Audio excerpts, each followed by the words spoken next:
I'm a big fan of the 27-inch iMacs. I currently have three, a 2009, 2010, and 2015, and I'm doing this on the 2015. Now, I am generally shopping for a 2019 or a 2020 because I'd like to be able to run Sonoma without OCLP, although I'm going to play with OCLP today to try and get the 2015 running on it.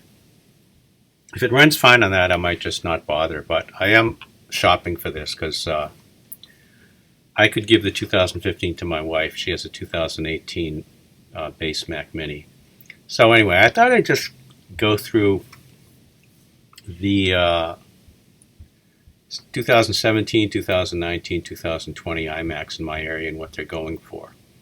Now, I got my 2015 iMac 27 for $200. That includes Apple keyboard and mouse. And that shows you how fast prices are dropping right now.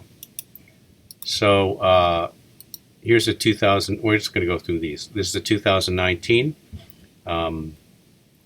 This is about 50 minutes away from me. For $700, you get a 2019 16 gigabytes of RAM and a nice SSD. This is kind of an okay price. It's not a great price. I would, if the 2015 is $200, I would expect the 2017 to be maybe $400 and a 2019 to be $500 to $600. This probably has the 6-core CPU. The nice thing about the 2019 and 2020 models is they come with the base as a 6-core as opposed to the 4-core for the 2017.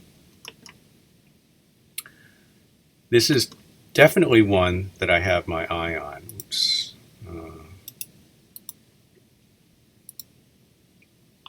It's a 2020 with an i7, 32 gigabytes of RAM, and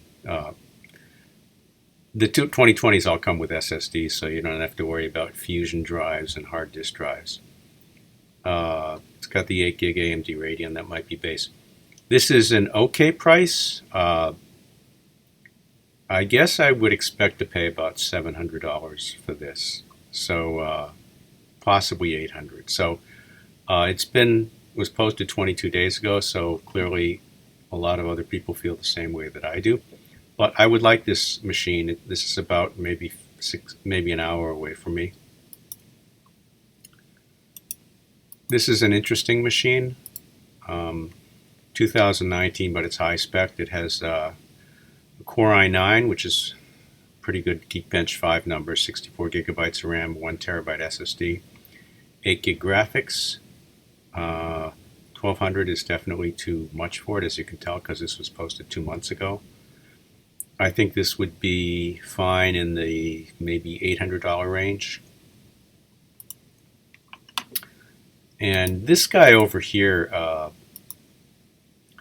is way overpriced, but it's a very high spec machine. These have the it's a 2020, and it's got this processor is the 10 core model, so you're going to get some pretty good Geekbench 5 scores. It's got 32 gigs and 512.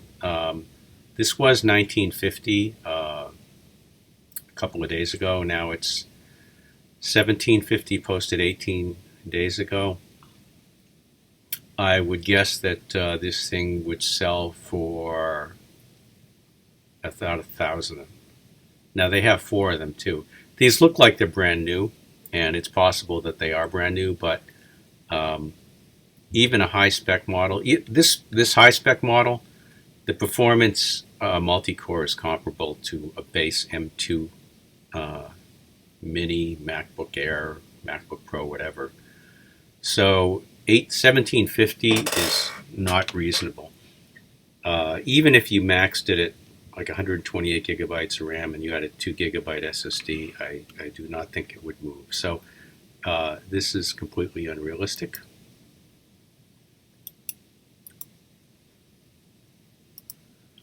This is another one, 2020, completely unrealistic. It's got the i7, maxed out RAM, and a terabyte of storage, and 10 10 gig Ethernet, 1500, still way too high, probably more like 1000, maybe 1100.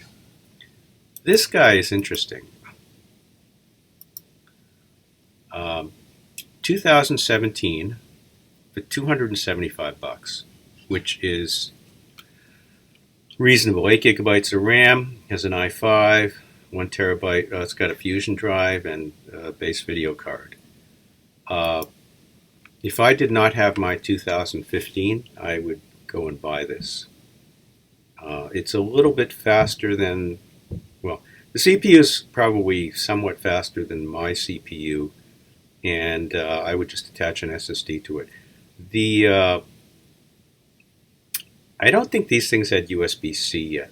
If it had USB-C, that would make it a stronger buy, because it would mean that I could use a faster external SSD. Actually, let's just take a quick check at that.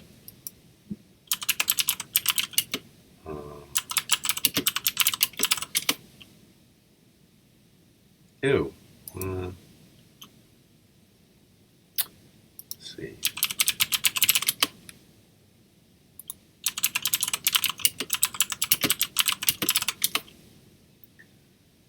Let's see what these things have. Ports. Oh, they do have USB-C. Well, that would be a case to buy one of these things over my 2015. The main problem is that the location is in Niskayuna, which is near Schenectady. That's about 100 miles from me. So I would not go after that, but the price is definitely right on this guy. So it's another 2020 Retina i7, $1495. I'm not going to pay that much for a 2020, regardless of the specs. This looks like a pretty nice deal. 2020 iMac Pro, there is no such thing as a 2020 iMac Pro. As you can see, it's an i7 with 64 gig and a 16 gig video card. So this is very nice. In fact, I would buy this, except I think it's New York City. Yeah, it's in New York City, in the Bronx. That's 5 hours away from me. I'm not going to drive 5 hours to save, a few $100s. But this is exactly what I'm looking for. So i7, 8-core processor, 64 gigabytes of RAM, 1 terabyte SSD, high-end video card. So yeah, this is exactly what I would buy. I'd buy this today if it was located within an hour of me. There's another one. Again, this is in. This is also in the Bronx. Purchased in 2020. Wow, it's got a Core i9, so it's got a 10-core CPU, fully maxed out RAM, 16 gigabyte video card. It doesn't say what the SSD is, but let's see. Oh, it's still running Catalina. It doesn't say what the SSD is, but it's a minimum of 500. So yeah, I would, if this were in my area, I would go out today and make an offer and buy it. This thing was posted a day ago. I don't actually know how people think about this. A lot of people just want the Apple Silicon, the latest stuff. And $800, I mean, you can get an M2 Mini for $800. It's nicely configured. But the thing I love about these is the displays. I just love the 5K display. And, an Apple Studio is going to cost you $1,600 or maybe $1,300 on a discount. So, yeah, I would go out and buy this. I could actually run Active Trader Pro on it with pretty decent performance, and the thing could be used for gaming. And finally, let's take a look at this 2019.